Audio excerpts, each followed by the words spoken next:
Your Excellency, the President of the Republic of Kenya and Commander-in-Chief of Kenya's Defense Forces, please allow me to write on the protocols already established in the interest of time so that I can go straight and be productive in management of time.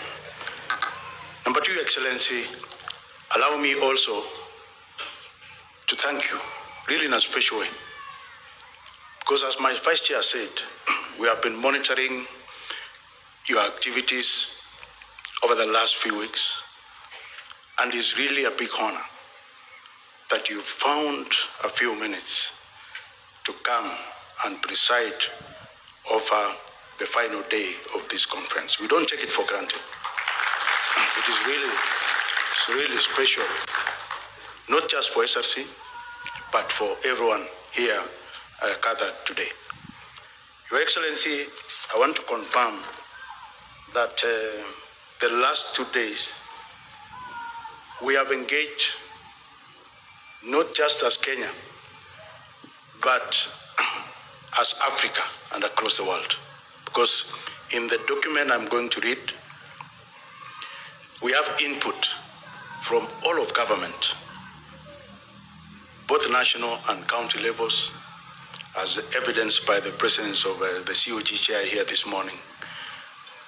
We have the judiciary. Just that they were having another conference, but they have dedicated Justice Ichale, who has been with us all the 3 days. We have Parliament, Speaker of Parliament King, he was here a few minutes back. We have the private sector. FKE was here. We have Kotu. You are still here, Macharia. We have Kotu, represented by SG Okwaro, my friend. So we have people from Ghana, we have people from Ethiopia, we have OECD who are here with us, represented at a very high level. We had JICA yesterday, we had UK. So this is really a conference that has drawn input from all over the world. And this team here is represented at the highest level of their institutions. And over the last 2 days, I want to confirm, Your Excellency, that they have been productive.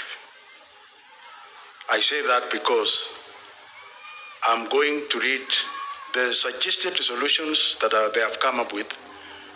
Based on their conversation, we've distilled into key resolutions, which I'll read quickly. These are proposals which we are making to you so that you guide us on the way forward as the Chief Executive Officer of this country.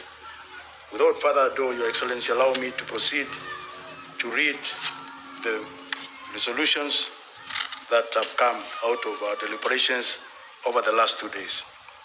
Resolution 1, Your Excellency, we undertake to accelerate policy, legislative, institutional, and administrative reforms to mainstream productivity in the public service. This is because we realize that there are some gaps that we need to fill so that productivity is embedded as and mainstreamed in national service. Your Excellency, resolution number 2 is that we link compensation and career progression to productivity and performance.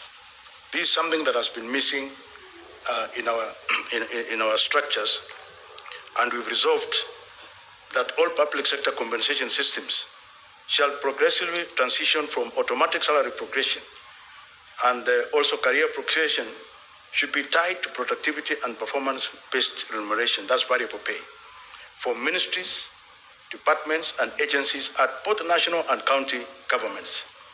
The implementation of the framework shall be leveraged on the increase of an annual labor productivity growth from the current 1.38%, that's where we are at the moment, to at least 20% by the end of the financial year 2026-2027.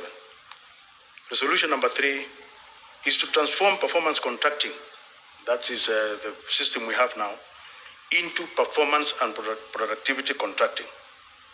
And we have resolved that the government shall re-engineer the existing performance contracting framework and increase the weighting of productivity indicators. Right now it's sitting at 3%, to at least 50% by June 2028, with the objective of institutionalizing productivity-driven public service, accelerating labor productivity growth, improving service delivery outcomes, strengthening fiscal sustainability, enhancing citizen satisfaction, that's key, and supporting Kenya's transformation into a globally competitive economy. Resolution number 4 is to build a productive, values-driven, and high-performance public service.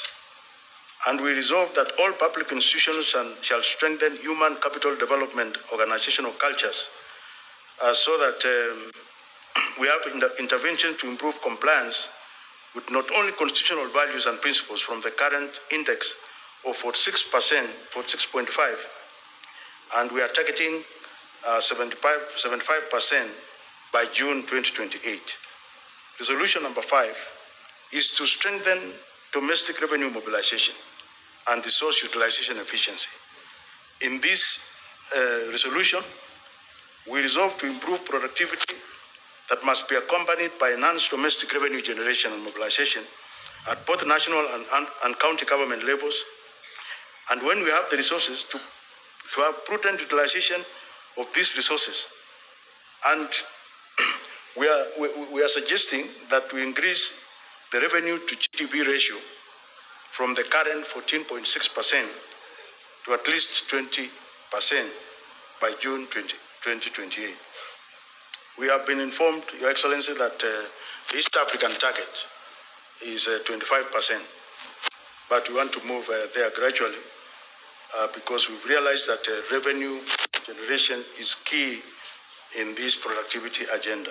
Resolution number 6 is to accelerate digital transformation for productivity and service excellence. And we had the privilege of hearing from the Minister of ICT and also we had a case study from Murang'a County to see how productivity has been mainstreamed, and we found out that we can do it. We can do it here in Kenya. And therefore, we resolved that digital transformation and business process reengineering shall be accelerated across government to eliminate inefficiencies, improve service delivery, and increase productivity as an enabler. The conference further resolves that government shall fully automate and digitize public services 100% and internal operations to improve productivity, efficiency, transparency, and citizen experience. Resolution number 7, which is the last, is that we establish a national productivity and performance governance and financing framework. And we resolve that sustainable productivity growth requires coordinated action across government, all levels and all arms, including constitutional commissions and independent offices. It includes development partners who have been so gracious. They are here with us, Your Excellency, academia, all the professors and the leadership of universities are here with us, all professional bodies, private sector who have really supported us, and civil society organizations who are present in this conference. The conference further resolves that a permanent governance, coordination, monitoring, and financing framework shall be established to oversee the implementation of the National Productivity Reform Agenda. Your Excellency, we realized yesterday that it is not for lack of ideas that productivity in Kenya is at the level where it is.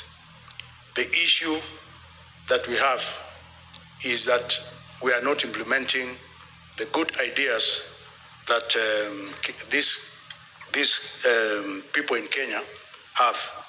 Therefore, we have suggested that we commit to institutionalizing the National Productivity and Performance Conference as an annual national accountability platform For the next ones now, for reviewing progress, sharing best practices, recognizing excellence, mobilizing partnerships, and renewing national commitment towards productivity-led growth and public sector transformation. And call upon all arms of government, constitutional commissions, independent offices, development partners, all the people I had mentioned earlier, for a whole of society approach towards building a high-performing, productive, innovative, and accountable public service that delivers fiscal sustainability, quality public services, economic transformation, inclusive growth, and shared prosperity for all Kenyans. In fact, Your Excellency, Brother Okwaro made us laugh in the morning when he said productivity should not just be in the workplace, it should be everywhere, including at home. So this is why we are calling it a whole of society approach. And Your Excellency, that is what we've come with in the last 2 days. And allow me now, Your Excellency, to make one request as the convener of this conference and the chair of the multi-agency